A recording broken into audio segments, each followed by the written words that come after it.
хивээ үрсдэлхийн хуучин хивээ солонгын ертөнцид бурхан чөтгөр хоёр альчилж иржээ бурхан минь аж хүнийг дүүрүүлж бүтээсэн гэж ярьдаг түгэл чөтгөрийн дүрмээр бол би нүлтэд сонсон хайрдаг сэтгэсэн дундуур би гүйгээд хэрэгцээг нь орцооцоогээд ирж хүрэхгүй газар цэцэгсэн ачаар би дүүжин нэстэй оцдыг царик юм түгээд аманда би хийлээ хадаад минь биш тэрхэн минь урд мөхийн гэрэл гилээ харахгүй болоод бүдгийсэн хасаагүй түгэн онлоо хэдэж бодогдохгүйгээр алсын алсаад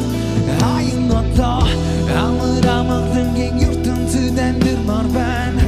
ахиж иргэж харахгүйгээр тайван амьсгалмаар байна үлэн чөлөөний наран гүрд мөнхөд хармаар байна үсэгний рүү зурсан насандаа гигээд очмоор үлдийн ертөнц татаад дүр мөх байх юм шиг санагдаад